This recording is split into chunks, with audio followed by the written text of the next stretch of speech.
Autodesk power मिल के अंदर finishing की स्ट्रेटजीज़ का हमारा जो एक सीरीज़ चल रही है, आज का हमारा जो लेक्चर है, आज हम डिस्कस करेंगे पावर मिल की फिनिशिंग की स्ट्रेटजी, स्वार फिनिशिंग की जो हमारे पास स्ट्रेटजी है।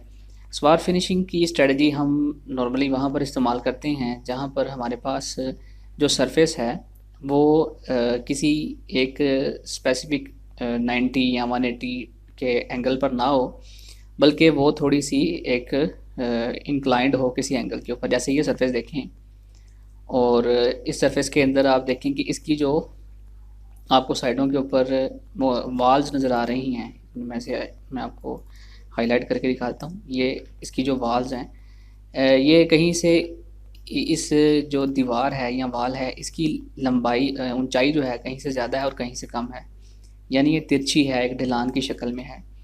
तो जब हमारे पास इस तरह का जॉब आ जाए जिसको हमने फिनिश करना हो, तो हमारे पास नॉर्मली जो हमारे पास इसको वैसे हम स्टीप एरिया भी कहते हैं। तो स्टीप एरिया को मशीन करने के लिए या फिनिश करने के लिए हमारे जहन में कांस्टेंट जी फिनिशिंग के अलावा और कोई स्ट्रेटजी नहीं आती। तो कांस्टेंट जी फिनिशिंग की स्ट्रेटजी के साथ हम इसकी वॉल्स को फिनिश करेंगे, लेकिन उसके अंदर हमें कुछ ड्रॉबैक्स देखने को मिलेंगे। अब वो ड्रॉबैक्स क्या हैं, पहले हम उसको डिस्कस कर लेते हैं। उसके लिए मैंने कांस्टेंट जी फिनिशिंग का एक टूल पाथ बनाया है। जैसे आप देखें, ये मैंने टूल पाथ बनाया है। अब इसमें देखें कि हमने तो फिनिश सिर्फ और सिर्फ वॉल्स को करना था, लेकिन जो टूल है हमारा वो हमारे ये जो एरिया है जो मैंने हाईलाइट किया है, इस एरिया के ऊपर भी हमारा टूल पाथ चल रहा है। तो इससे बचने के लिए हम क्या करते हैं, हम बाउंड्री का इस्तेमाल करते हैं। अब अगर हम बाउंड्री भी यूज़ करते हैं तो उसके अंदर भी प्रॉब्लम आएगी। वो प्रॉब्लम क्या आएगी, अब मैं आपको वो दिखाता हूँ। तो कांस्टेंट जी फिनिशिंग को हम अभी टूल पाथ को क्रिएट करेंगे।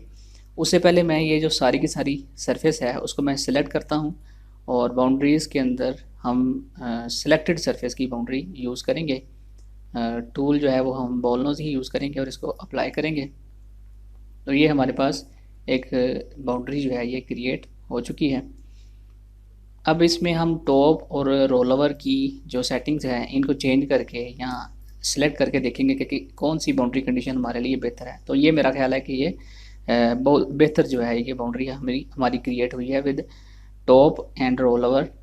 तो ये हमारी क्रिएट हो चुकी है बाउंड्री, इसको हम एक्सेप्ट करेंगे। बाउंड्री एक्सेप्ट करने के बाद अब ये जो हम टूल पाथ जो मैंने कांस्टेंट जी का टूल पाथ बनाया था, इसके अंदर मैं जो है वो अब इसको मैं एक बाउंड्री जो मैंने अभी क्रिएट की है उसके अंदर मैं इसको क्रिएट करूँगा। लिमिट के अंदर आएंगे और जो बाउंड्री मैंने क्रिएट की है उसको सिलेक्ट करके अब इसको हम कैलकुलेट करते हैं। तो ये देखें हमारा टूल पाथ जो है ये जनरेट हो चुका है। अच्छा, अब जो मैंने आपको बताना था कि इसके अंदर मसाला जो है वो क्या है। अब ये हमारा टूल पाथ चल तो रहा है, लेकिन इसके साथ साथ देखें जैसे ही ये हमारे इस फेस के करीब आता है तो ये एक हल्की सी कर्व बनाता है। चलते चलते हर स्टेप के साथ इसने एक हल्की सी जो है वो कर्व बनाई है। अब इस कर्व की वजह से प्रॉब्लम क्या आएगा कि हमारा जो टूल है वो हमारे इस फेस के ऊपर इम्प्रेशन देगा। तो इस फेस के ऊपर इम्प्रेशन जब आएगा तो वो फिनिशिंग का एक बहुत बड़ा मसला है, इशू है। डाई के अंदर इस तरह के इम्प्रेशन जो हैं वो काबिल कबूल नहीं होते।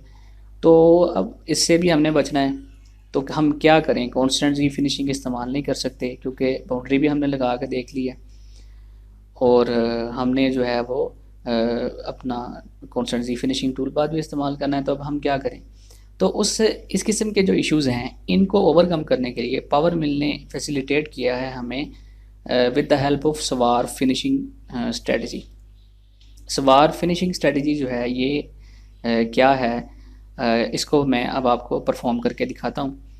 तो ये देखें, ये स्वार फिनिशिंग स्ट्रेटजी जो है ये मैंने बनाई है और इसको मैंने इसके ऊपर परफॉर्म किया है। अब ये इसको हम क्रिएट कैसे करेंगे, पहले मैं आपको ये बता दूं।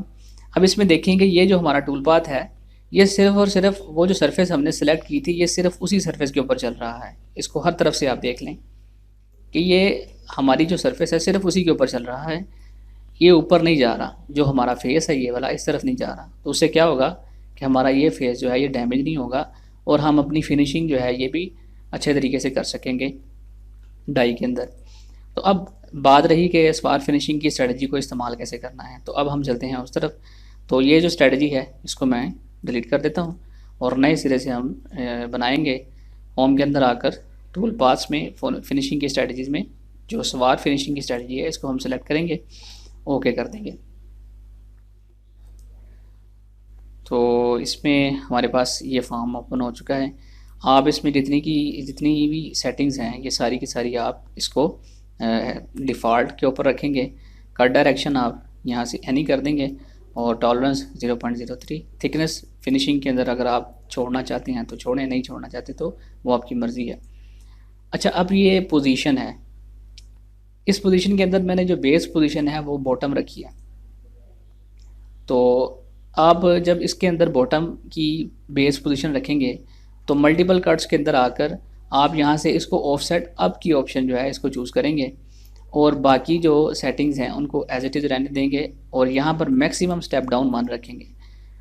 सारी चीज़ें करने के बाद फिर आप उस सरफेस को सिलेक्ट करेंगे जिस सरफेस के ऊपर आप टूल पाथ बनाना चाहते हैं।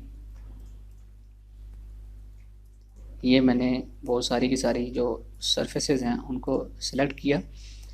अब हम कैलकुलेट के ऊपर क्लिक करेंगे तो ये देखें हमारा टूल पाथ जो है ये ऑलमोस्ट बन चुका है और इसमें ना ही कोई हमारा कट जो है वो ऊपर की तरफ हमारी सरफेस की तरफ जा रहा है। तो इस तरह सवार फिनिशिंग की स्ट्रेटजी के साथ आप अपनी वॉल्स या स्टीप एरिया के ऊपर फिनिशिंग कर सकते हैं और अपने शैलो एरिया को आप सेफ रख सकते हैं।